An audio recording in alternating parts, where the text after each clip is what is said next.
Sakamoto told the boss that he needed to quickly leave this place because his friend was very dear to him. The boss replied that they were there to advance the world of crime and discover new methods to spread it. Sakamoto told him he didn't care about other people's feelings and should leave immediately. The boss approached Sakamoto and said he believed his followers had already killed Sakamoto's friend. Then he revealed a weapon hidden in his mouth. Sakamoto quickly moved toward him and stabbed a pen into his mouth, causing the weapon to explode inside. He warned the boss not to interfere with his friend's affairs, adding that his friends were strong and reliable. The boss angrily said he hated people who contradicted him. Sakamoto replied that he also disliked that but hated people who talked too much even more. Meanwhile, Lu and the lab director were hiding from the guards. The director said he thought the guards had discovered their escape. Tanaka said he would escape immediately, but Lu firmly grabbed him, telling him he was their hostage and wouldn't go anywhere. Lu thought to herself that she would apologize to Shin once they got out. Elsewhere, Shin thanked the professional assassin for saving him, complimenting his perfect timing, which surprised the assassin. Seba, hiding from the sniper, said snipers usually didn't show themselves openly, but this one was easy to kill since his location was known. The assassin aimed and shot Seba despite his invisibility. Shin remarked it was a ricochet shot. Seba disappeared again and ran quickly, but the assassin said he could track Seba by sound. He fired again but missed when Seba's movements became silent. The assassin wondered where he was. Shin pointed upward, indicating Seba's location. The assassin aimed again, but Seba threw an iron arrow, injuring the assassin who couldn't see it due to Seba's invisibility. Seba approached and explained that he wasn't superhuman, his jacket made him invisible. Seba drew a knife to kill the assassin, but the assassin fired another ricochet shot, severing Seba's arm. The assassin stepped back, warning Seba to surrender or the next bullet would hit his head. Suddenly, Seba's arm reappeared, and he stabbed the assassin in the stomach, believing he'd finished him off. Seba vanished again and left. The assassin said his friends called him the #1 sniper and he couldn't disappoint them. His bird companion brought him another bullet, which he loaded into his weapon. He aimed at Seba but changed his target at the last moment. Seba mocked him for missing, but the bullet hit a water valve, causing water to spray onto Seba, revealing his invisible form. Shin quickly appeared behind Seba and delivered a powerful blow, defeating him.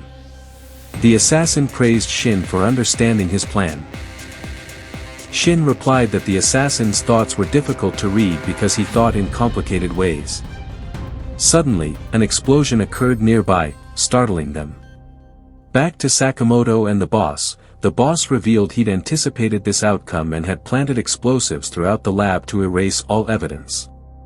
He said there were only 20 minutes left before the place turned to dust. Sakamoto replied that 20 minutes was too long, in 5 minutes, the boss would be dead. The boss angrily attacked, but Sakamoto dodged. The boss mocked Sakamoto's weight, saying he couldn't move quickly, while he himself had a perfect body equipped with weapons at 70% capacity, making Sakamoto easy prey. Sakamoto calmly replied that he also had weapons, pulling out stickers, a pen, and a newspaper. Enraged, the boss fired several fiery attacks, but Sakamoto dodged them all. The boss charged again, but Sakamoto folded the pen tip and threw it into the boss's eye, injuring him. The boss said one eye was enough to defeat him, but Sakamoto stuck a sticker from his pocket onto the boss's other eye, blinding him completely. Sakamoto then struck him hard with his belt, knocking him far away. The boss said Sakamoto couldn't kill him because he was considered a 5th-level warrior. Sakamoto asked if he was immortal. The boss replied no, but he couldn't reveal how to kill him because his teacher had accepted him this way and forbidden him from speaking about it. Suddenly, a train approached from behind. Both jumped high into the air. The boss threw iron ropes at Sakamoto, tying him up and dragging him along the ground. The boss called Sakamoto a hypocrite who couldn't do anything alone. Sakamoto stood on a wooden plank, sliding along the train tracks, freed himself, and pulled the boss into a wall. They crashed through the wall and landed inside a moving train. Sakamoto kicked the boss powerfully, sending him flying to the far end of the train car, surprising the passengers. The boss thought to himself that Sakamoto was famous for his clever killing methods but wondered where he was now. Suddenly, Sakamoto appeared in his old, slimmer form and delivered a devastating blow, saying he wasn't afraid to kill him, even if he was immortal. The boss remembered his past when he'd killed many people and was scolded by others. His teacher had appeared, killed those people, and told him he was the best man he'd ever known, accepting him with all his flaws. The boss had said people disgusted him, but his teacher told him to ignore others' opinions. Returning to the present, the boss told Sakamoto he had to continue his teacher's path and kill him. The train stopped, and an elderly woman boarded. Sakamoto pushed the boss aside, telling him the seat was for seniors, and politely offered it to the woman. Then, Sakamoto entered another compartment and rapidly attacked the boss. They exited the compartment, and the boss attacked with his weapon. But Sakamoto blocked it with a train pole and struck back repeatedly. The boss revealed another weapon from his stomach and hit Sakamoto hard, knocking him out of the train and into another passing one. However, Sakamoto quickly returned, shocking the boss, who had thought he was defeated. The leader grabbed people and threw them at Sakamoto, but Sakamoto caught them and placed them on the train seats without letting them get hurt. Sakamoto told the leader, "You can't understand me," then prepared his hands and said he doesn't like anyone hurting his family. He delivered a powerful punch that sent the leader out of the train, followed by a kick that finished him off. He dragged him outside and contacted Shin by phone, telling him he had eliminated the gang leader and that the place would be destroyed in a quarter of an hour. He threw the leader in a garbage cart. We moved to Lu, who was protecting the doctors from falling rocks. Lu asked, "What's happening? Why is the lab collapsing?" The lab director said, "I don't think it's an earthquake." Then the walls almost fell on Lu, but Shin saved her. They avoided each other, then Shin told her they needed to leave this place now. Lu started crying and said she was sorry for saying bad things to him and apologized again. He told her he was also sorry for going too far in his actions and that he shouldn't have done that. The lab director came and welcomed Shin. Shin said, "Hello, uncle," and told him he hadn't seen him for a long time. He showed his phone and told them there were 10 minutes left before the place exploded. He asked the director, "You know the exits of this place, right?" The director said yes and drew a layout of the lab on the ground. Shin concentrated to hear people's voices, then pointed to them and told them the rest of the people were in that place. He asked Lu and the hired killer to save them, then asked the director to go with him to the lower floor. As they were moving, the director thought, "You've used your power in a good way, Shin." Shin told him, "See? Your invention wasn't a failure, it became completely successful." The director remembered Shin when he was a child, running in front of him. We moved to Shiba and Osaragi. Shiba was searching for something through the devices while Osaragi was removing the walls falling on her. She asked Shiba, "Have you finished your search? Because I'm tired of removing the walls falling on me." Shiba told her he depended on her. Then he saw Bingo through the surveillance cameras and said he was the one running all this. He told Osaragi they had managed to find out who was behind everything. Osaragi said he was the enemy of the association and behind all this, and that he appeared to be strong. Shiba broke the surveillance screen and told her, inevitably, it's his turn to die too. We moved to Shin and the director. The director asked which direction they should go. Shin told him he heard a sound coming from one side and told him to go save everyone, while he would save someone else from the place. He moved quickly but met Bingo, although he didn't know him. When he got closer, he read his thoughts, which were about Shin's death. Bingo approached him and said, "So you're Shin," and told him to give his regards to Sakamoto. Lu told Sakamoto that Shin had finally come out. The doctors approached Shin to check on him. Shin asked them, "Are you okay?" and told them the lab had been destroyed. One of the doctors told him it didn't matter because all the research was in their heads. Shin heard their thoughts, saying he had become handsome but was still short. He told them to shut up and informed them he could hear all their voices. The director approached Sakamoto and thanked him for taking care of Shin. Lu told him, "Don't worry about him. He's with us." We moved to Sakamoto's house where they were having a meal. Shin took the food from in front of Lu because she was sleeping. Lu told Shin she was saving it for last. They started fighting again, and Sakamoto hit them. But in Shin's thoughts, he asked Sakamoto why he did that. Sakamoto told him, "Because you are fools who don't learn from your mistakes." The pieces of meat were very heavy, and Shin replied that they couldn't do anything if someone attacked them now. Sakamoto, after reading in the newspaper that they needed to go to a certain place, took them to a location called the Spring of Comfort, which made the little girl very happy. Shin told Sakamoto that he couldn't go inside because he wasn't able to use his full strength, as he felt extremely tired. Sakamoto told him that this place would help him regain his strength and also mentioned that warriors often come here for that reason. Sakamoto went to the staff member, informed him about their number, then asked him to bring towels. The staff member looked at Sakamoto and said he thought this man looked familiar. He brought the towels and looked at Sakamoto's picture, saying he believed he was the killer Sakamoto. When Sakamoto looked at him again, the staff member hid the picture and said he couldn't believe a fighter like him would meet such a great fighter. He worked in his family's shop, but this opportunity was good for making his name known among fighters. Then he handed over the towels and told them to enjoy their time. Shin and Sakamoto changed their clothes to enjoy the place, then entered the bath while the staff member watched them. He thought he wouldn't miss this opportunity and would be the reason he became known among the great fighters and earned billions. Shin and Sakamoto entered and took a shower. The staff member also entered the bath and thought to himself that he hadn't had a better opportunity than this and that Sakamoto was completely defenseless, making it easy to eliminate him. Shin and Sakamoto moved to another area with more relaxing water. The staff member came again and said it was the right time to eliminate them because he had set traps in this place. Then Shin told Sakamoto that if he pressed this button, the water would speed up for them to enjoy more.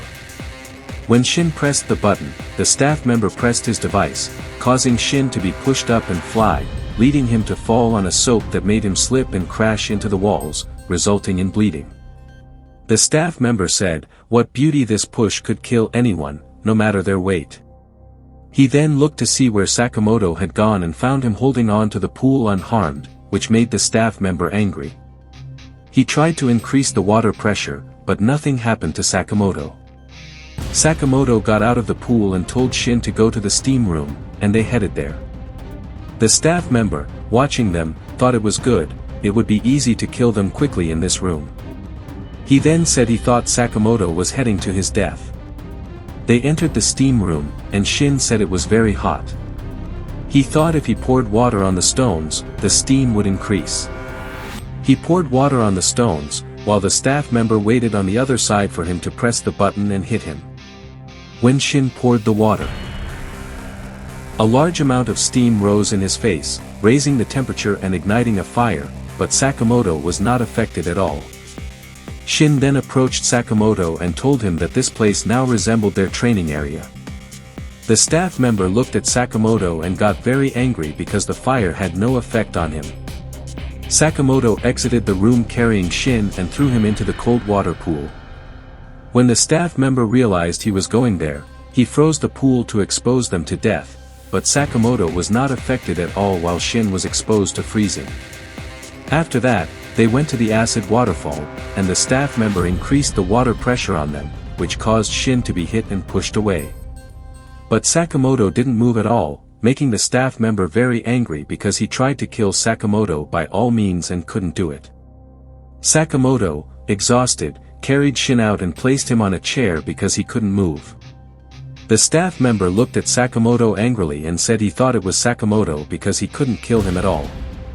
Sakamoto and Shin played table tennis together, and they were very fast in the game. The staff member remembered his past when his father told him to take care of his family, but he told his father he would be a professional killer. His father replied that he wasn't cut out for that. Yutaro returned and thought to himself that killing Sakamoto wasn't easy for a failure like him. Then two people came to Taro and called out to him.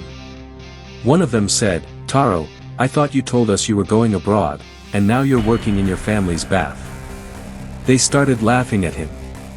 Taro angrily said, "What's it to you?" The bald man replied, "How can you talk to us like that," and punched him, causing Taro to fall and bleed from his face. Then he placed his foot on Taro's back and said, "You shouldn't work in anything important. Your place is working in baths because it suits you." Sakamoto threw a table tennis ball at the bald man, hitting him and knocking him down. The bald man's friend went to check on him, then grabbed Taro and asked, "What did you do to my friend?" Sakamoto threw an ice cream stick at the other one, pushing him away from Taro and crashing into the drink fridge. Then Sakamoto took the ice cream stick again and threw it in the trash. Taro looked at Sakamoto and said, "Didn't you realize I wanted to kill you?" Sakamoto replied, "Your bath is great," and told him he would come back here again. Then they left. Taro called his father and told him he would inherit their business and stay away from assassination because it wasn't suitable for him at all. We moved to the store, and Shin said he was more exhausted because of these public baths. We moved to a restaurant where Shin and Sakamoto were eating. Then Lo came to Shin and told him she had 2 drinks, one cola and the other a mix for her, and asked him to choose one without reading her thoughts. Shin chose one of the drinks and spat it out because he picked the wrong one. Then Lo said, "How beautiful family restaurants are." Shin replied, "They exist in every city. Don't you have any?" She told him she had never been to restaurants before and had a personal chef who cooked everything for her. Shin said, "I forgot you were the daughter of a mafia boss." Then he asked her, "Don't you miss your friends?" She replied, "Of course I miss them, but I want to continue this peaceful life because it's very good." Shin said, "I understand that." Then he told them he would order another meal. When he did, some people came and pointed guns at Sakamoto and Shin. One of the villains shot at Sakamoto, but he caught the bullet with a fork. Then Sakamoto punched the man and slammed him onto the table, while Shin punched the other man, knocking him to the ground. Then a restaurant employee came and asked Sakamoto what he wanted to drink. Sakamoto said he wanted watermelon juice. The man who was hit on the table said, "What a strange man your age asking for this juice. I think you're asking for something else because of your weight." Lo asked, "Is that you, Tang?" Tang woke up and said to her, "Hello ma'am, we haven't met in a while." Sakamoto asked Lo if he was her brother. She replied, "No, he's just a member of the organization." Tang sat next to Shin and said to Lo, "We haven't had a leader since that incident, so please come back with us and be our leader. Stop belittling yourself with these brutes." Lo replied, "No, I won't go with you, and I won't return to the mafia life. Let whoever wants to lead do so." A lot of blood appeared from Tang, causing him to fall on Lo. Shin heard his thoughts and said, "He's really a crazy man." Lo told Tang that she wouldn't return with him and that she was now working in Sakamoto's store. Tang said he understood now that Sakamoto was the obstacle between them. Shin asked him, "What are you going to do? If you want to do something, we're ready too." Tang replied, "No, I'm not stupid enough to attack someone while I'm defenseless," and he stepped back. Tang said, "Then let's fight for Lady Lo, but in a mafia way." He informed them that if Sakamoto defeated him, he would tell them who put the bounty on his death. Shin said, "And you know who it is?" Tang replied, "Don't underestimate mafia intelligence." Shin and Sakamoto told them they disagreed, but Lo stepped forward and said she agreed to that. Shin told Lo, "But if we lose, you'll return to mafia life again." Lo replied to Shin, "It doesn't matter since I'm a member of the Sakamoto family. I must help him in any way." Tang told them, "Follow me now," and they went with him to another strange place. When they arrived, Tang said, "You shouldn't enter in these clothes, you need to change." They changed their clothes and entered another place, which was a gathering spot for members of the underworld. He also told them it was a secret club. Then Tang brought them bags full of money and told them he brought this money for them, saying that whoever made a lot of money would win, and they would meet again in 2 hours.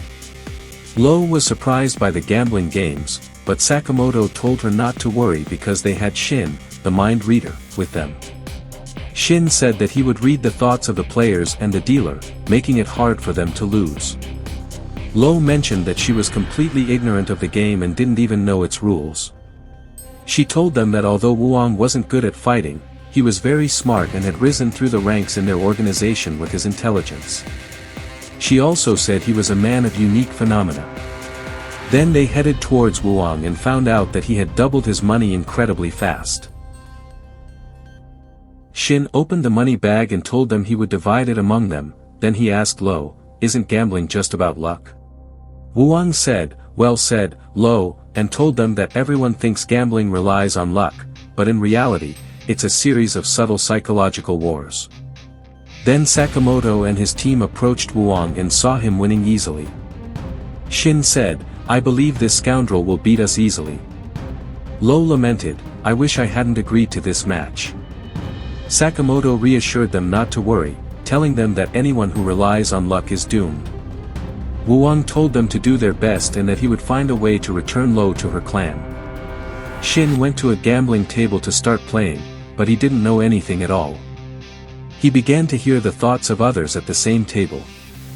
Some claimed to be amateurs, while others said they were going to take the last coin with them. Then Lo approached Shin and asked, "Did you learn the rules or not?" Shin replied that he couldn't read them because they took his phone outside. Lo got angry and told him he would waste his money, and they started arguing. During the altercation, his cards fell, revealing them to everyone. One of Shin's competitors saw Shin's cards and wanted to switch with him because his were better, but he intended to deceive him. Shin said to his competitor, "No, you won't trick me, you scoundrel." He then bet everything he had, shocking the competitors. After that, he told the dealer to give him the revealed cards, claiming he would win, which greatly angered the competitors.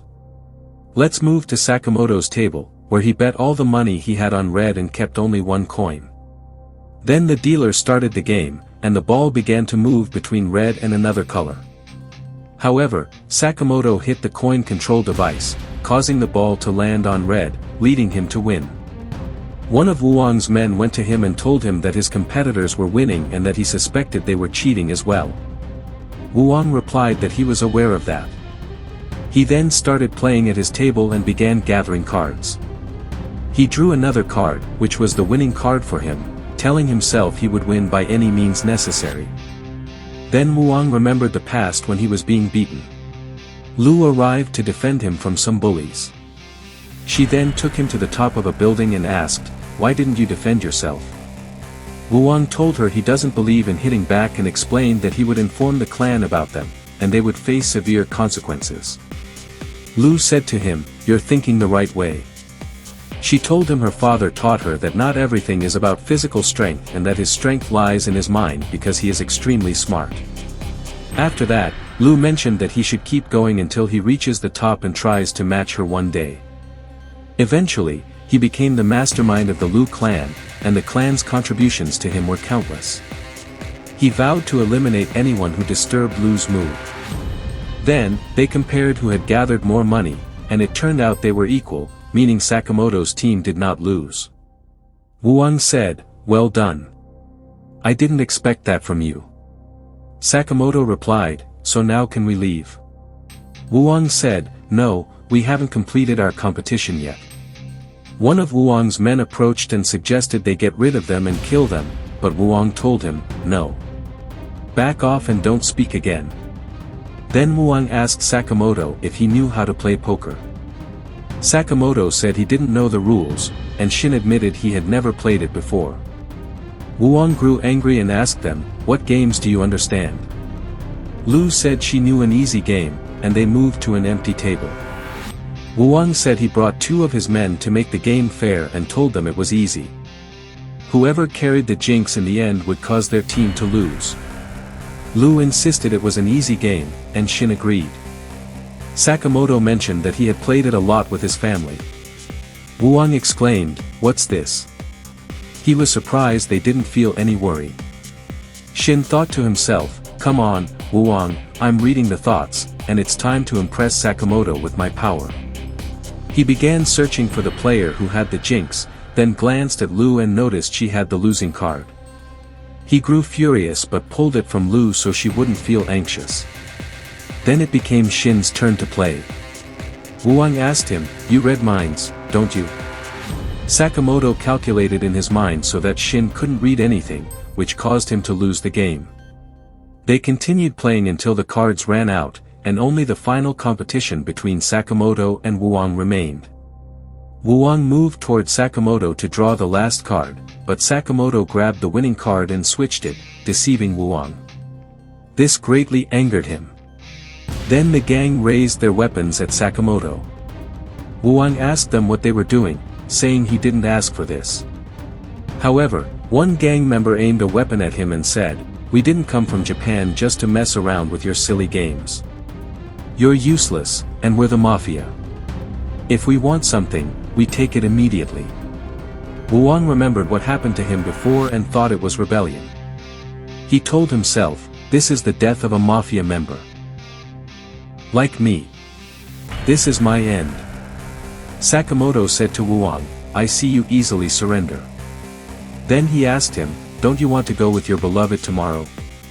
Wuang looked at something and remembered her when she was little. He said, "You're right, Sakamoto. But the gang members don't know I planted devices that would cut off their hands if they fired their guns. I knew about their rebellion, which made the gang hesitate to fire." Then Wuang told Sakamoto, "It's your turn now." Sakamoto struck the gang members and threw cards at them, stripping them of their clothes. Lu punched 3 individuals in one blow. Then Sakamoto grabbed one of them and threw him into the gaming device, followed by throwing billiard balls at the others, defeating them. Lu was astonished. One of the gang members tried to escape, but Wuang shot at him and missed. He told him, "You're a fool, as deception is the first skill of gambling." Wuang then looked at Sakamoto and said, "I lost the competition because I put Lu in danger and couldn't protect her." Sakamoto replied, "I understand well when you want to protect someone dear to you." Back at Sakamoto's store, Wuang told him, "I will tell you who put a bounty on your head," and asked them to listen closely. He told Sakamoto that it was someone named Slur and believed he knew him, which was valuable information. Shin added, "We've known that for a while." Then Lu and Wuang asked, "Do you know his real name or whereabouts?" Wuang said sadly that no one knows anything about Slur. Lu stated they had been competing in vain. Sakamoto said, "We've wasted our time with you." Wuang insisted, "Let me finish the story," and told them that Slur is very mysterious, but he knew something. He explained that in past days, a prison in Southeast Asia reported a series of murders. 4 people sentenced to death had died, and the letter X was drawn in their blood on the walls. His friend who worked with corpses received strange bodies, some skinned, some riddled with holes, and others severed. Sakamoto asked, "What does this have to do with our conversation?" Wuang replied, "These methods match the methods of the prisoners who reportedly died. I believe they faked their deaths and have now escaped, hiding in Japan. Now we shift to the 4 escaped convicts in a restaurant in Japan, 3 men and 1 woman, each sentenced to death for murder and armed robbery." While they were sitting, the boss approached them and thanked them for waiting, then said he wanted to get straight to the point. He told them he wanted them to kill some people. The woman asked, "Who are they?" The boss replied, "They are a danger to our organization." The black man said, "I don't care who they are, as I'm satisfied doing what I love." Another added, "Strength is evident among them. I may die at the hands of one of them. Is the big bear a risk to your organization?" The boss told them not to underestimate anyone in the pictures, or they would end up dead quickly. The black man responded, "I feel you're speaking very seriously, and we could be facing death if we don't take this matter seriously." Then he destroyed the table, turning it into a round ball, and said to the boss, "Bring us the next job so we can dispose of these before we destroy all of Japan." Then they left. The boss mused that, for them, killing isn't a job but a way of life, pure evil, but all done to please their leader. Back at Sakamoto's store, Wuong told him, "I don't know the extent of the imminent danger and hope to keep my Lady Lu safe, but you must escape quickly." Sakamoto replied that if they met them, they might learn information about Slur and reach him. Shin agreed, saying, "That's true. We must get to them before the JM." Then Lu said she would leave a message for Hockey as well. Wuong got angry, telling them, "Did you not hear what I just said? Those four are very evil mafia members and different from any killers. Don't you realize how dangerous it is to move carelessly?" Sakamoto said, "If you're right, we must not let them roam."